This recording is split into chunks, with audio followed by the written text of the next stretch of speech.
ताला कुरान मजीद बुरहान रशीद में इरशाद फरमाता है, या अय्युहल्लज़ीना आमनू इज़ा नाजयतुमुर रसूल फ़क़द्दिमू बैन यदै नजवाकुम सदक़ा ज़ालिका खैरुल लकुम व अतहर फ़इन लम तजिदू फ़इन्नल्लाह गफ़ूरुर रहीम। ये सूरह मुजादला की आया मुबारका नंबर 12 है। ये वो आया करीमा है कि जिस पर पूरी तारीख़ इस्लामिया में से तमाम मुस्लिमीन मुस्लिमात तमाम मोमिनीन और मोमिनात में से सिर्फ़ और सिर्फ सैयदना अलीउल मुर्तज़ा शेर खुदा करमल्लाहु ताला वजहुल करीम को अमल करने का शर्फ हासिल है। उसकी वजह यह है कि जब ये आया करीमा नाजिल हुई, हज़रत अलीउल मुर्तज़ा करमल्लाहु ताला वजहुल करीम ने इस आया मुबारका को सुना तो फ़ौरन इस पे अमल कर दिया, और जो अमल किया सुबहान अल्लाह उसमें भी इल्म व इरफ़ान के मोती मौजूद थे।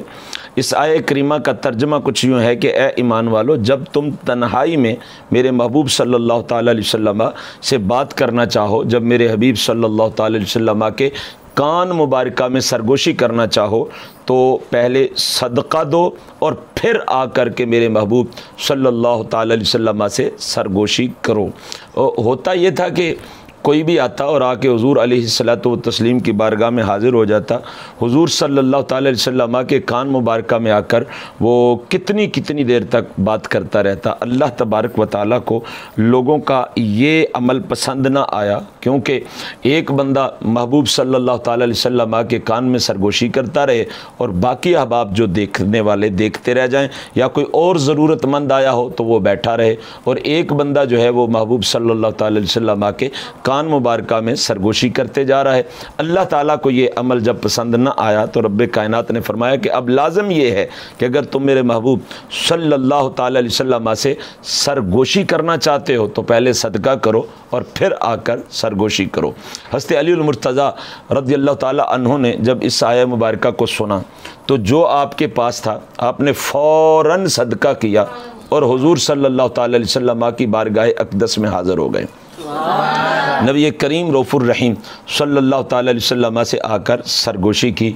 जो बातें हुई वो हज़रत अलीउल मुर्तज़ा करमल्लाहु ताला वजहुल करीम ने उम्मत की रहनुमाई के लिए उम्मतियों को बता दी, और वो फैज़ान आप तक पहुँच रहा है।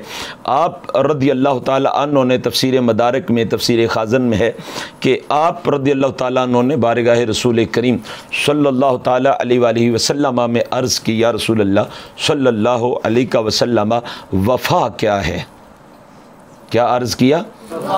या रसूल अल्लाह सल्लल्लाहु अलैहि वसल्लम वफ़ा क्या है? अब मेरे आका अलैहिस्सलाम का जवाब सुनिए। इरशाद फरमाया, तौहीद और तौहीद की शहादत देना, ये वफ़ा है। अब इसमें कितनी फसाहत व बलागत है ये मैं सब तो बयान नहीं कर सकता, मगर एक जुमला इस जवाब को समझने के लिए कह देता हूँ कि जब अल्लाह तबारक व तआला हमारा खालिक है और अगर कोई अल्लाह ताला से वफ़ा न करे तो कैसे हो सकता है कि वो किसी और से वफ़ा करे? जिसने इन एहसानात की इंतहा कर दी, जिसने बेशुमार नेमतें अता फ़रमाई और बिन मांगे अता फ़रमाई, जो बंदा उससे वफ़ा नहीं कर सकता वो ना किसी दोस्त से वफ़ा कर सकता है, ना वालिदैन से वफ़ा कर सकता है, ना वो अपनी औलाद से वफ़ा कर सकता है। इसलिए महबूब करीम अलैहिस्सलाम ने इरशाद फरमाया कि तौहीद और तौहीद की शहादत देना वफ़ा है। अर्ज़ की, या रसूल अल्लाह सल्लल्लाहु अलैहि वसल्लम फ़साद क्या है? इरशाद फरमाया, कुफ़र और शिरक, अल्लाह का इनकार करना और अल्लाह जल्ला जलालुहु व अम्मा नवालुहु का किसी को शरीक ठहराना, ये फ़साद है। अर्ज़ की, या रसूल अल्लाह अलैहिस्सलाम ये इरशाद फरमाइए कि हक़ क्या है? सुबहान अल्लाह। ये सवाल तो बारे दीगर बंदे के ज़हन में आता है ना, वो फ़लाँ कह देता है जी मैं हक़ पे हूँ, फ़लाँ कह देता है मैं हक़ पे हूँ, सियासतदान कहते हैं, हर कोई कहता है जी मैं हक़ पे हूँ, दूसरा कहता है मैं हक़ पे हूँ। तो अब हुज़ूर सल्लल्लाहु ताला अलैहि वसल्लम के जवाब मुबारका से आप महसूस कर सकते हैं कि कौन हक़ पे है और कौन हक़ पे नहीं है। अर्ज़ की, हुज़ूर इरशाद फरमाई अलैहिस्सलातु व तस्लीम, हक़ क्या है? फरमाया, इस्लाम, कुरान और वलायत जब तुझे मिल जाए। सुभान अल्लाह। कितनी चीज़ें? इस्लाम, कुरान और वलायत, अल्लाह की महब्बत, रसूलुल्लाह सल्लल्लाहु ताला अलैहि वसल्लम की मोहब्बत। जिसके दामन में इस्लाम नहीं है उसके यहाँ हक़ नहीं है, जिसके दामन में कुरान नहीं है उसके यहाँ हक़ नहीं है, और जिसके यहाँ अल्लाह और उसके रसूल सल्लल्लाहु ताला अलैहि वसल्लम की वलायत महब्बत नहीं है उसके यहाँ हक़ नहीं है। अर्ज़ की या रसूल अल्लाह अलैहिस्सलातु वस्सलाम इरशाद फरमाइए कि हीला क्या है, हीला यानी तदबीर क्या है, और ये है तसव्वुफ़ की इंतहा। ये है वो मकाम कि जब बंदा इस मकाम पे पहुंचता है, अर्रज़ा बिल क़ज़ा, अल्लाह की रज़ा पे राज़ी रहना। जब बंदे की अपनी ख्वाहिशात ख़त्म हो जाती हैं, जब अपनी चाहतों पे, अपनी मोहब्बतों पे, अपनी तमन्नाओं पे, अपनी उम्मीदों पे और अपनी ख्वाहिशात के गले पे बंदा छुरी फेर के अर्ज़ करता है, मालिक मेरी वही चाहत है जो तेरी चाहत है, मेरी वही रज़ा है जो तेरी रज़ा है। हज़रत सैयदा राबिया बसरिया रहमतुल्लाह ताला अलैहा बीमार हैं, हज़रत इमाम हसन बसरी रहमतुल्लाह ताला अलैह अयादत के लिए तशरीफ़ लाए, तो अयादत के बाद फरमाया कि राबिया तुम अल्लाह ताला के हुज़ूर दुआ क्यों नहीं करती कि अल्लाह ताला तुम्हें शिफा अता फ़रमाए। तो हज़रत राबिया बसरिया रहमतुल्लाह ताला अलैहा कहने लगी, हसन इतने पढ़े लिखे होकर, आलिम फाजिल होकर मुझे कुफ़र की तालीम दे रहे हो। हज़रत हसन बसरी रज़ी अल्लाह ताला अन्हु परेशान हो गए। फरमाया राबिया मैं बुतों से मांगने का तो नहीं कह रहा, मैं पत्थरों से मांगने का तो नहीं कह रहा, मैं किसी दुनियावी जो खुदा हैं जो लोगों ने बना रखे हैं मैं उनसे मांगने का तो नहीं कह रहा, मैं तो कह रहा हूँ अल्लाह से दुआ क्यों नहीं करती कि अल्लाह ताला तुम्हें शिफा अता फ़रमाए। फरमाया सुनो ये बताओ कि बुखार बनाने वाला कौन है। फरमाया अल्लाह है। तो अर्ज़ की ये बताइए कि बुखार मेरे पे मुसल्लत करने वाला कौन है। तो फरमाया कि वो तो अल्लाह है। तो फरमाया जब अल्लाह चाहता है कि मेरी राबिया को बुखार आए तो मैं कौन होती हूँ कि मैं अर्ज़ करूँ कि या अल्लाह मुझे बुखार से दूर कर दे। जैसे रब की रज़ा है वही मेरी रज़ा है।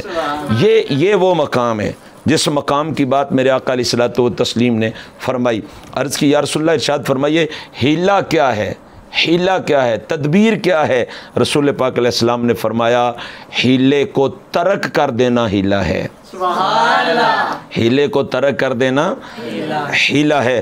फिर अर्ज़ की या रसूलल्लाह इरशाद फरमाइए कि मुझ पर क्या लाज़िम है, मुझ पर क्या लाजिम है। इरशाद फरमाया अल्लाह और उसके रसूल सल्लल्लाहु ताला अलैहि वसल्लम की अताअत, जो अल्लाह ने फरमाया उसको मानो, जो तुम्हारा रसूल सल्लल्लाहु ताला अलैहि वसल्लम फरमा रहे हैं उसकी मानो। अर्ज़ की या रसूल अल्लाह, इरशाद फरमाया अलैहिस्सलातु वस्सलाम अल्लाह से कैसे मांगूँ, अल्लाह से दुआ कैसे मांगूँ। अब ये दुआ का फ़लसफ़ा आ गया, या रसूलल्लाह अल्लाह से दुआ कैसे मांगूँ।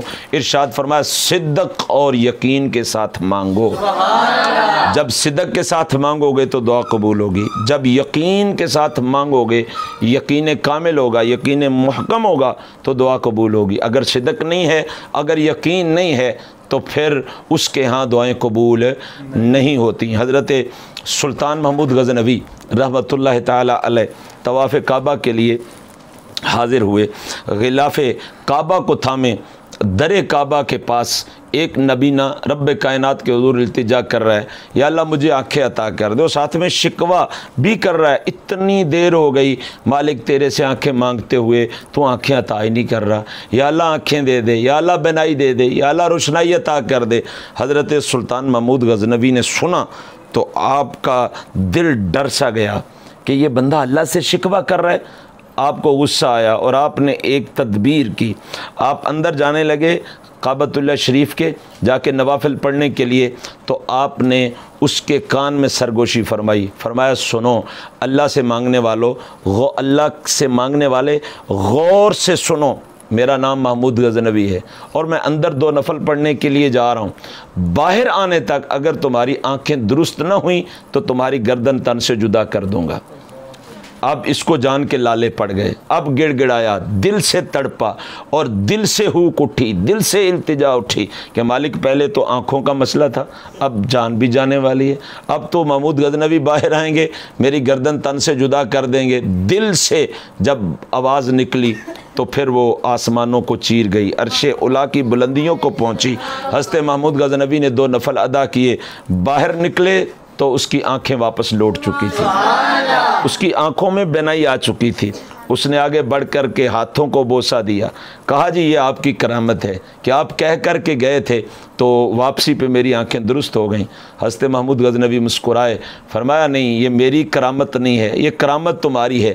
तुम पहले दिल से नहीं मांग रहे थे, यकीन से नहीं मांग रहे थे, इसलिए तुम्हें आंखें नहीं मिल रही थी। मैंने हिला ये इसलिए किया था कि तुम दिल से मांगो। जब तुमने दिल से मांगा तो अल्लाह ताला ने तुम्हें आंखें अता फरमा दी।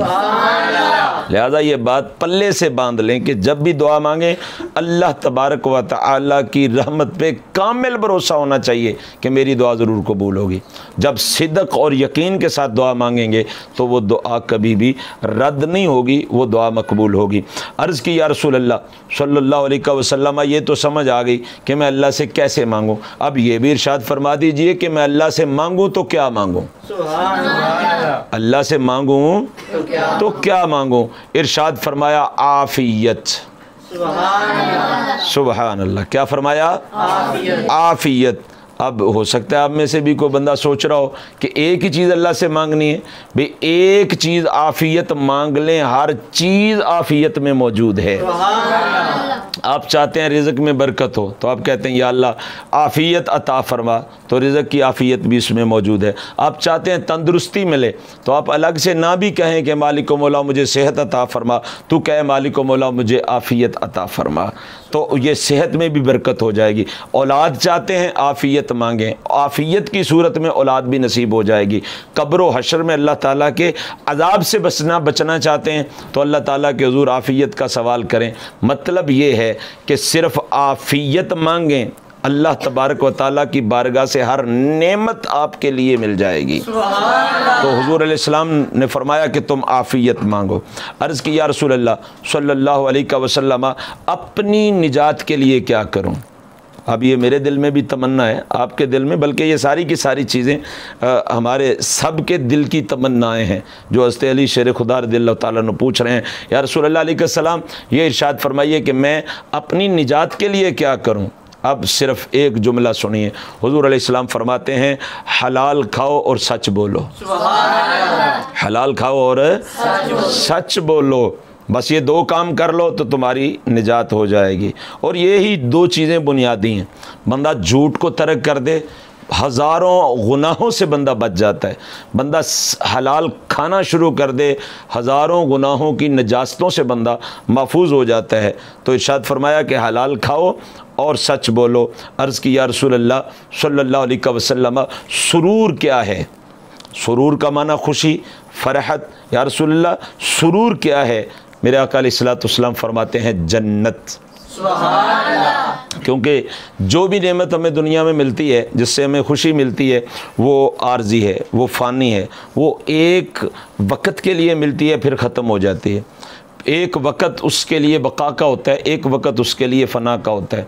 आज जवानी है, कल बुढ़ापे में ढल जाएंगे। आज सेहत है, कल बीमारी में यही सेहत बदल सकती है। आज अमीरी है, कल यही अमीरी जो है वो गरीबी से बदली जा सकती है। आज वफ़ा करने वाले दोस्त दाएं बाएं आगे पीछे हैं, कल वही हमारे बेवफा साथी बन सकते हैं।